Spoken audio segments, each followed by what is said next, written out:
Welcome to the Consulting Leaders Podcast, where we talk about the business of consulting. Whether you're looking to grow your practice or learn from the stories of leaders in consulting, you're in the right place. I'm your host, Guillaume Jouvencel, ex-PwC and co-founder of GHA Marketing. Join me as I interview the best consultants in their niche. Let's get on with the show.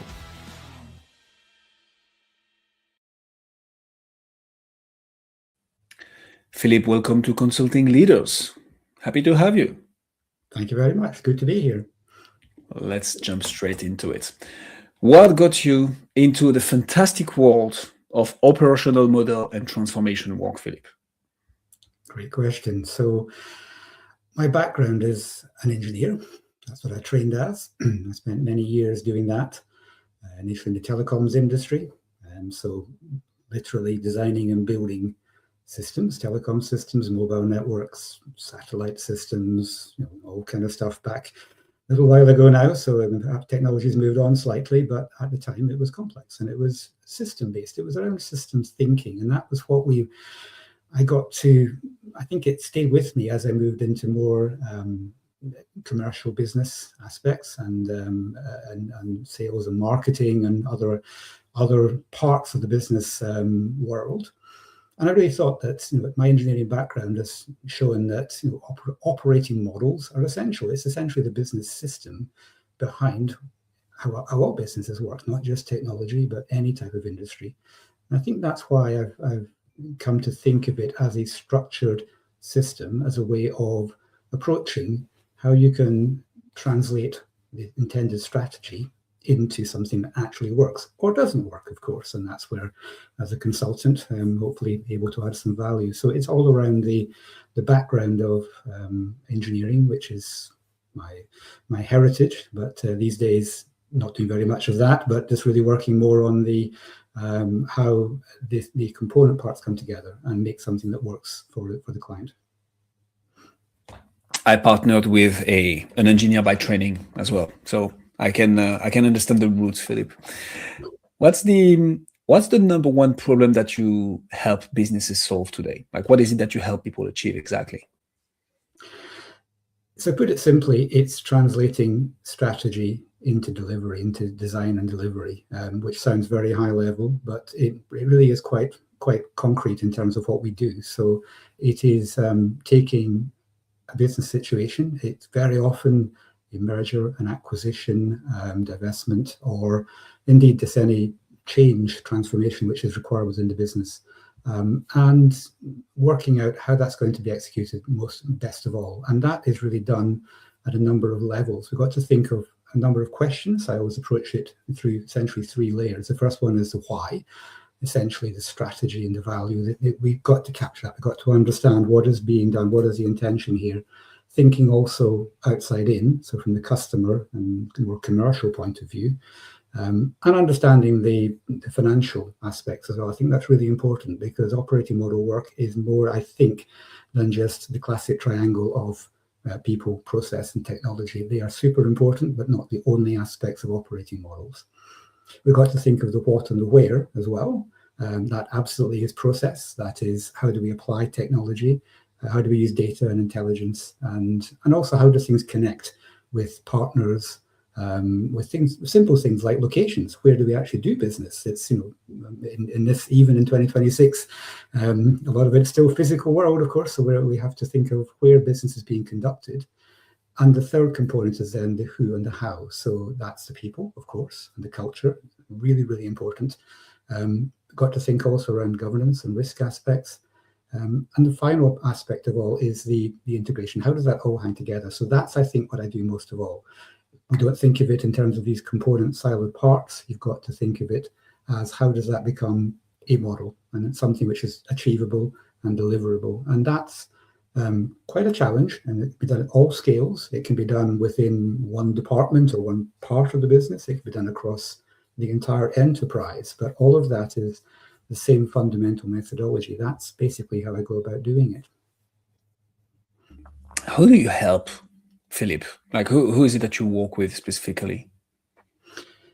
So I work mainly with certainly boards, but C-level, of course, but also the reports into that type of level. That's generally the audience I work with, but that doesn't mean that it's we don't work with all aspects of the business. I think you've really got to understand by sitting at someone's desk and actually watching how things work in customer service, in logistics, in any number of areas. In, say, an example being finance, we have recently had a client who were having challenges with the month-end close. It was taking over 3 days to close. And we actually watched it. We sat down, we worked out what were the fundamental challenges of that individual, not the theory, not just a process map. So working with the individuals involved in delivering that process. So I think it's really important that you make connections at all levels. Yes, absolutely, the C-level and board, but that in isolation will often not give the outcome that you want. You've got to think very carefully about how do you really engage with the business overall. And that can be done in any number of sectors, in any kind of ownership environment. So I work, of course, with listed companies, with private equity, and everything in between, basically. And it is still fundamentally the same model. It's understanding the core components, what the pain points are, and then how to solve them, which is a big ask. It's not easy, but it's certainly interesting. So I like this. I'm trying to understand, who do you need to get into a room with to help them with all that? Like, who makes the decision of hiring you, Philippe?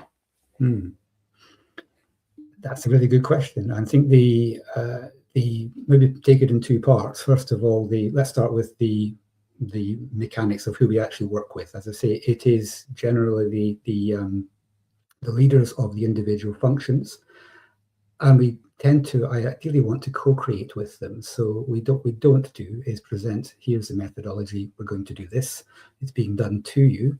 It's trying to co-create a solution, and of course offering some guidance, I think what consultants do very well is give perspective, external perspectives, either within the sector with how other clients have done it, or even outside the sector, which is I think can be very interesting insights as well to the client. So it has to be very much co-created with the operational level that's going to be delivering it. This is really super important, that you don't end up with the classic consultant outcome of a PowerPoint deck and you walk away. You need to be sure that those involved in designing it are actually going to be delivering it as well. So that's who I tend to work with. The decision makers, of course, are generally not the same people. It would be usually, in my world, it's quite often the chief operating officer, the COO, or it could be a CIO, chief finance officer, maybe CEO possibly. They tend to be decision makers, of course. But that's a long process. That doesn't happen overnight, and it doesn't happen very instantaneously. It needs to be done by building up trust. I think that's the most important thing here, to ensure that you are going into this, particularly as an independent consultant, when you don't have the strength of the big brand behind you. So you're coming in as an entity that has the ability, of course, I hope, to deliver, but not necessarily the proof points that are the traditional ways that the larger firms do. So that's been an interesting challenge, because I said, between the telecoms background, which was some time ago, and my independent career, I was with some of the larger consulting firms as a leader and partner in some of these firms, and know very well the methodology that's being used there. And we simply don't have that as independent consultants. And I think that's actually, in many ways, a strength, because you can really tailor the response to what the client needs. You don't have to stick to a fixed methodology. We don't have a bench of people that we have to get onto the program and project no matter what. So that has to be a good thing. You can tailor the solution and have individual conversations. But to go back to your first question, it would typically be chief operating officer or similar role. This is who I tend to speak to most of all. So I love the development, Philippe, and I think this relates to how complex consulting can be. I mean, it doesn't have to, but it can become rather complex, especially when you have multiple stakeholders involved, multiple people from whom you require the buy-in, right? Through what door you're going to enter into a potential project and so on. So I think all that you said makes sense. And I think this is the reality of a majority of consultants. It's not like, hey, yes, I just need to talk to, the CEO of the business owners making $5 to $50 million a year. That's not how it works, right? It's a bit more complex. When I think back about my consulting years, I know that, as part of PwC, right, I didn't have my consulting firm, just to be clear and honest. But like at the end of the day, we needed to convince the group treasurer. And then, of course, the CFO, right, will have the financial decision-making power. Head of legal, head of tax will be required into the project because a corporate treasury project typically impacts those departments. FP&A, accounting, procurement will be involved as well. But that one person that A, we will end up working with, and B, if we had the buy-in from that person pushing for us internally, we increase the likelihood of getting the project. And I like to think about consulting from any size, really, the same way. Like, who do we need to get into a room with? Because if we identify that properly, then we know, okay, anything that I do that is not making me closer to talking to those people is either nice to have, long-term planning can be justified via many ways, but it's not going to help me market my company actively. Linking to the next question. It was a very long-winded question, but so for you, who would that be? When we talk about transformation work, operations, operating models, who's that one person in the majority of cases?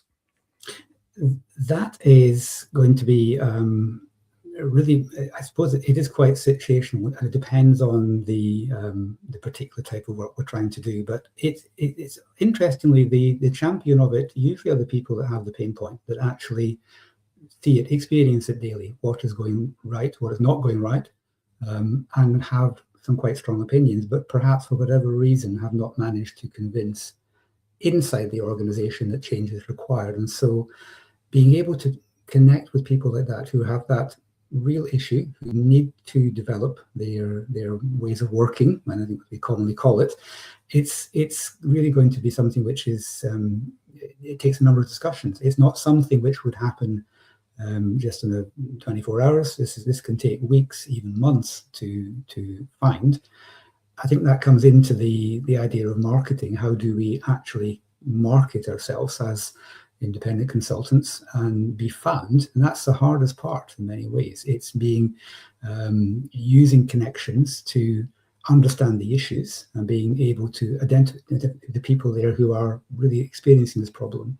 And from there, we can get the internal advocate, and the advocate then will speak to the C-level that I mentioned before, or indeed whatever part of the management structure is making these decisions. Now, it's not quite as simple as that we just have a short conversation and it goes like, all organizations have procurement cycles and procurement processes. And that's not to say that everything I do is directly with the end client. I sometimes find it's quite useful to work with other boutique consulting firms, and I do that quite regularly. That's another interesting approach, because then we have some co-marketing, a joint approach for being able to deliver work. So the boutique consulting maybe has the initial contact. They'll speak to me because they want some expertise, particularly around operating model. And then we can jointly market, and perhaps sometimes I can bring in additional contacts, or we can triangulate a little bit in terms of the contacts that we have. And that can be a very successful model too. So I don't go to market as a solo independent all the time. Indeed, it is quite common, and I think very healthy, to have relationships with boutique firms. And indeed, I have actually worked with some of the larger firms as well. So as a white label, if you like, so a branded consultant. But I feel I do best and offer the most relevant services when I'm working either directly or via a niche firm, a niche consulting firm that can really get to the focus of the problem quickly. And that's what I try to do. So how do you how do you get in touch with such companies? The question is like, how do you market? How do you brand? How do you get the right people to knock on the door, Philippe, to be like, hey, like actually, our operating model is no longer viable, or the operating model of a specific department or function of the company, right? Not necessarily the whole company or the whole biz. It's not what it should be. We need help. What has worked for you to like attract those prospects, potential clients? Right. So operating model, firstly, is a term that's not well understood. I think many people have very different interpretations of it. So the first thing I have to do is clarify what that really means, because it's very rare to say we need an operating model engagement. We have a particular problem that could be based on organizational issues. It could be to do with decision rights or governance. It could be more technically focused, but fundamentally it does steer towards operating model. So how do I do that? Well, number one method, I think this has been mentioned and by others on the podcast here, is referrals. That is definitely a very, very strong route and the primary way of doing it. That takes time to build up and establish, but once you have it, it's extremely powerful, either to get repeat work within the organization or, of course, recommendations to a peer who would be interested in the services I offer. So referrals is super important and dominant, but it's not the only way. I think there's maybe two others that come to mind. The second would be around content creation. So that's something I've been doing more regularly recently.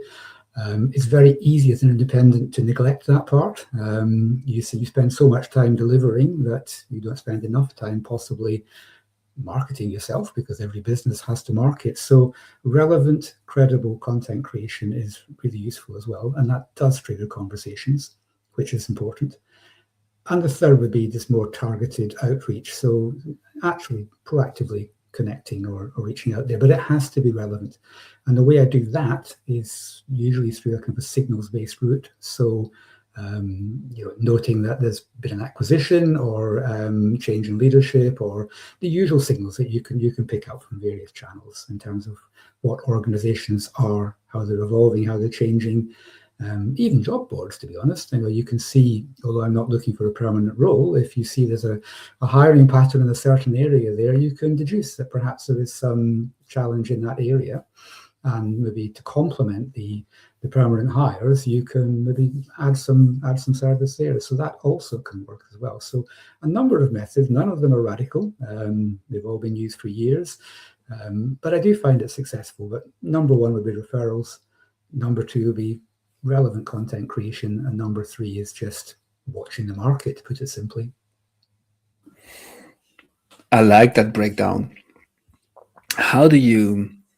So let's talk about content. We talk a lot on this podcast about the fact that information has no value anymore. Like anybody can literally pull up their phone and, just search something on ChatGPT. Doesn't mean that there is no value in selecting and curating the information. I think this is actually where there is still a lot of value, especially for consultants. But the information as a raw kind of input is like, it's very commoditized now. Right. Therefore, it has never been easier to create content for everybody, right? You just have to go on your LinkedIn feed and you'll see how much regurgitated ChatGPT content you can see. But also people are more skeptical than ever, and it's harder to retain attention on such content. How do you think about your content strategy, Philippe? How do you create content that actually moves the needle for your consulting practice? Can you tell us a bit more about that? I think it has to be really focused and authentic. These are the two things. Focused in the sense of it's relevant to what I do. I'm not trying to be a leadership coach or any other number of services you could put there. And so it is quite specific around what I do, and by implication what I don't do. So that really is an important way. And the second part is authenticity. So it needs to be something you really believe in as well. It's not, I don't rebroadcast general stuff. Interesting as it is, there's lots out there, and to your point, it's absolutely correct. More and more is quite evidently generated, but that doesn't mean that there's no interesting content there, but it needs to be sharp and focused. And I think that is what creates a consulting brand. It's being consistent, it's being bounded to a degree so that you are sticking to common messages, and it has to repeat as well. I mean, we all have to shout ever louder now, and especially online for marketing, and that's why in many ways it's not my primary source of contact, but it is important to have a voice, but that voice has to be, if not unique, at least in a niche which will hopefully resonate with the right people. And that applies, particularly, as I said before, if we're really looking for decision makers rather than broadcast media, that's quite hard to do, because to get their attention in the first place is not easy.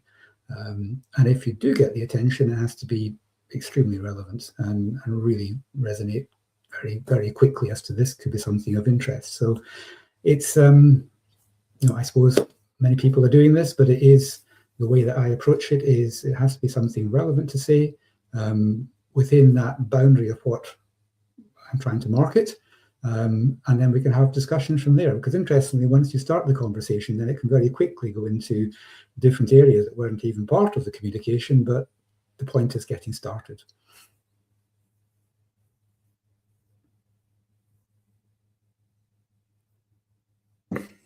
Oops, I was on mute. I like that. And I'm going to double down on one thing that I think is absolutely key. It's authenticity. Like, I think in 2026 and beyond, that's just the moment we're recording this episode, anybody can claim anything. It has never been easier to access information, to put information out there, content and so on. What's going to matter is how relatable you are, how authentic, how transparent. This is why, full transparency, we are doing all those podcast lives. You hear my guest and mine fumbling French accents, things that you would typically cut in post-production, just because authenticity is that important. So yeah, I like that a lot, and I will absolutely encourage people to find a way to create that authentic content whilst providing that value, obviously, and making it valuable, applicable for the target ICPs. How do you move from this, Philippe? So from referrals, from great content, and from identifying the right opportunities, right, to the three ways you mentioned you were marketing. How do you move that from kind of top of funnel to a conversation, a sales conversation, an SOW, a letter of engagement? How does sales motion look like for you? It's a great question, and it does vary. But the thing about the sales cycle, I don't think is particularly long in my world. It's the relationship cycle that's the long part. That's what takes the time.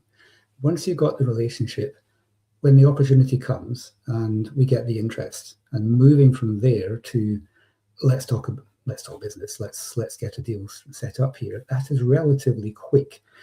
I think the reason for that is because being independent, of course, you are your own boss in many ways, so you don't need a legal department. You can create the contracts fairly quickly and flexibly as well. So the SOW is something which, of course, is extremely important to get right. I will move through that as quickly as possible, try and be flexible to the client's needs. But the most important thing is that we have that understanding as to what the outcomes are going to be. That's the most important thing. Of all the terms and conditions in the contract there, the most important annex, it's normally an annex, is the deliverables. And being super clear on that is the way to set up for success, in my experience. Don't be too ambitious. Don't overpromise, overcommit, either in terms of scope or time, trying to do things just too quickly.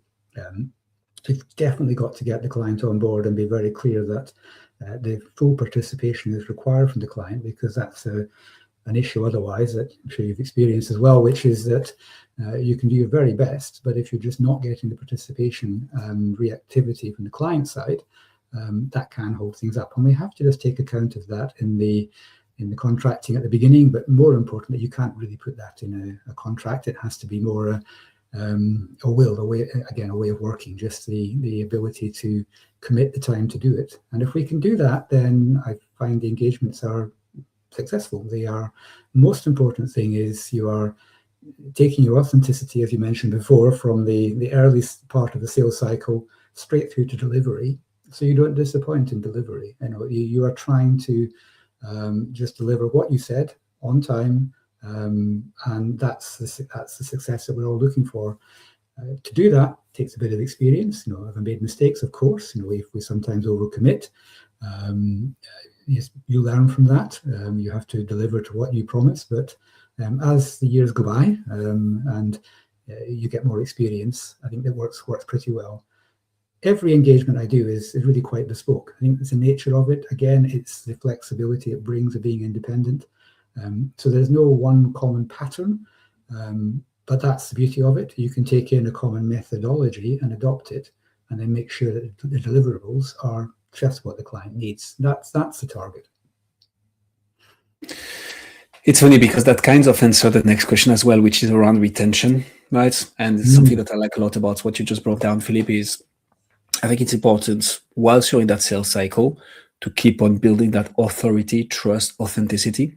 I love a good whiteboard session. I think at the end of the day, especially for consultants, sales cycles are pretty long, right? So it's how do you interact with the different stakeholders, decision makers, all whilst providing value at each interaction and being like, hey, this is all you get just by talking to me right now. Imagine if we were working actively on the project, and kind of like incentivizing and showing people the value as you go. Yeah.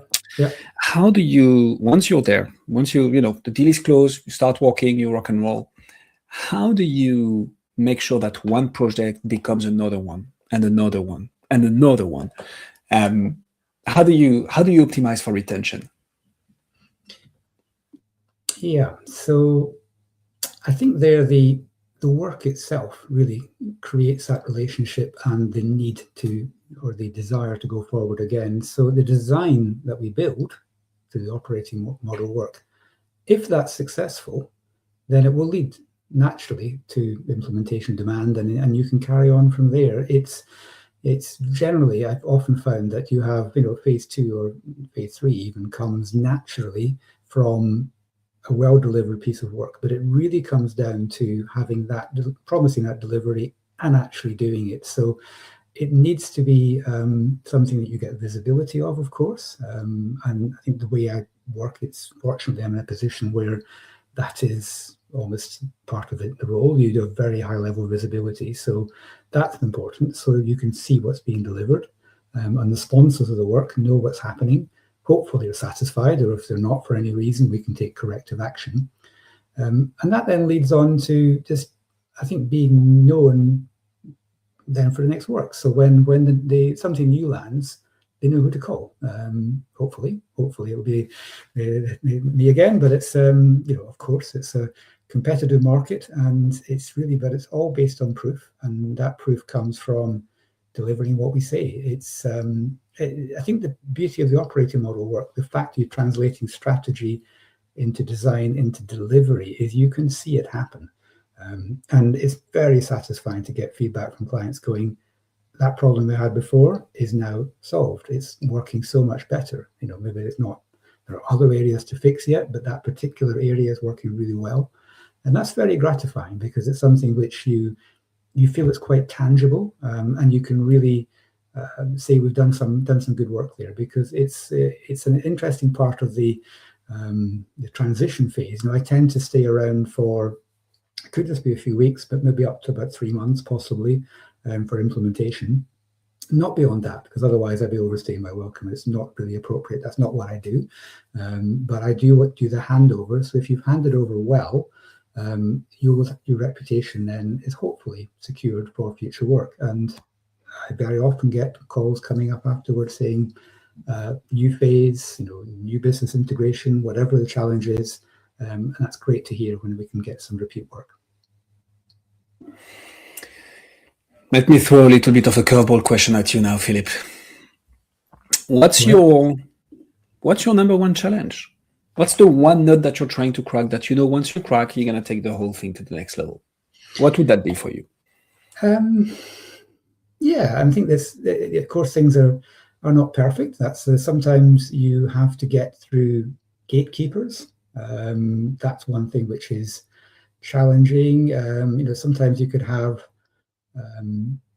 other parts of the business have necessary steps to get through, be it legal, be it HR, etc. That can sometimes be challenging. So that's one area which is, I think, a necessary part of the role. It's not going to go away. That's just what working with corporates or larger organizations require. So in a word, paperwork, I suppose, that's not always easy. You could imagine just have a great conversation with the decision maker, that's it, sign it off. But of course, it doesn't always go as smoothly as that. That's one thing. The other thing I would offer up is the time involved in business development. So we talked before about marketing, not just marketing, but in general business development in the broader sense. That takes a while to do. We're never quite certain if we're getting it right. It's the old adage about, the 50% of my marketing budget's wasted. I just don't know which 50% it is. Perhaps it's a bit better now with modern metrics, but that was the way it used to be. So you've got to go out there and market, and quite a lot of the time that doesn't really result in anything, at least not yet. Who knows in the future? So, but that's part of business as well. So overall, still wouldn't do anything else. It's a great way of working. I really enjoy it. Philip Watts, ladies and gentlemen. Philip, if people want to find out more about you, see what you do, where should they go?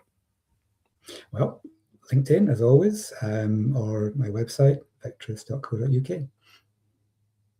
We will put all the links in the description. And for what I'm concerned, I can say one thing for sure, is that you've gained at least one new connection on LinkedIn out of this interview. Me, I just added you, Philip. Thank you so much for coming on Consulting Leaders. Thank you very much. It's been a pleasure. Thanks for joining us on this episode of the Consulting Leaders podcast. We hope you learned valuable lessons on how to grow your practice and take your business to the next level. Make sure to subscribe and leave us a review wherever you're listening to this show so you never miss an episode. To apply and be a guest on the show, click the link in the description. See you next time.